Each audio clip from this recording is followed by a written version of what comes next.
Show. Turn up your mind.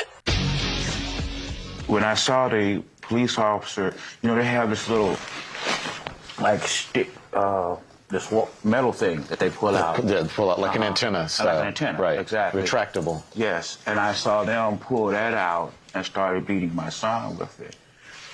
I saw officers hitting on him. I saw officers kicking him. One officer kicked him like he was kicking a football a couple of times. And,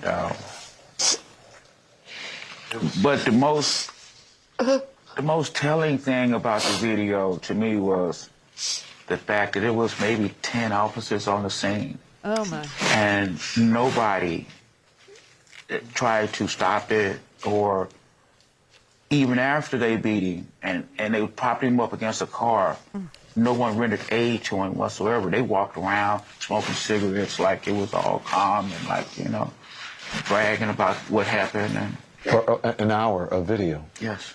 And you saw him just sitting there? He was sitting there, and then he slumped over.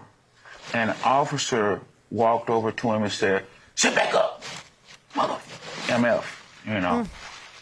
And while he's handcuffed. Right. So they popped him back up, and he slumped over again, and they popped him back up again.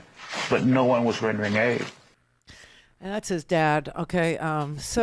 Like I said, these poor parents, I mean, they're still in shock, right? This is only something that happened 2 weeks ago, 3 weeks ago. And now the entire media, the entire universe is looking at them, asking them, what do you know? And how do you explain it? And what keeps you going? And how are you doing? And blah, blah. And they are having to answer for this bad behavior. They're having to testify about what they saw. And it is so unnecessary. And maybe, just maybe, see, Officer Dan, I have to say, I am so grateful that you called today, because tomorrow is my birthday. And so you will be my official birthday present from the Randi Rhodes Air Force, from the Randi Rhodes audience. You will be my official birthday present because you made me feel not okay, but optimistic about the future. Have you ever heard a police officer point towards police culture as a source of anything being a problem? Not on our phone lines, but lately I hear this police chief in Memphis, CJ Davis, who is, she's shocking in her honesty. That's the thing about police culture, is it's been dishonest. It's been excusatory. It's been, but. It's been, well, we risk our lives for you.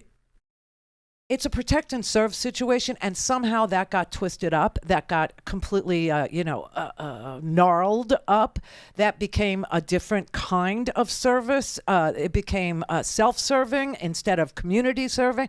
But see, when you hear police chiefs like C.J. Davis, and also I have to say the Shelby County District Attorney. Now, you expect to hear from a district attorney because he's a prosecutor, but you didn't hear prosecutors jump in very quickly before. Now, 20 days after the fact, when police have been charged and grand juries have been convened and indictments have been handed down and police are in jail, within 3 weeks, that is, in our culture, in our society, massive progress. Huge, huge progress. Then when you hear, like, the Tennessee Bureau of Investigation, the TBI, say things like, this was not good policing, this was inappropriate, this was something that we won't tolerate, that's amazing progress. That is complete and total 180 from every other story we had to cover regarding police brutality. And David Roush is an officer in the Tennessee Bureau of Investigation, and he actually said it out loud. Simply put, this shouldn't have happened. I've been policing for more than 30 years. I've devoted my life to this profession, and I'm grieved. Frankly, I'm shocked. I'm sickened by what I saw. Mm-hmm. And what we've learned through our extensive and thorough investigation. I've seen the video, and as D.A. Morley stated, you will too. In a word, it's absolutely appalling. Let me be clear. Yeah. What happened here does not at all reflect proper policing. This was wrong. This was criminal. Okay, so because he's been a police officer and now a TBI agent, Tennessee Bureau of Investigation agent, a federal agent, you gotta sort of say to yourself, you can just imagine that he's lying. Do you know what I mean? He's not really appalled. He's seen things that are worse. He's seen lynchings.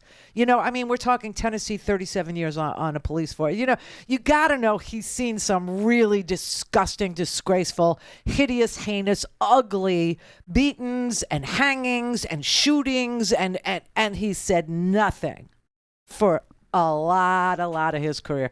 But Daddy's saying something now as a 37-year veteran of Tennessee policing is something.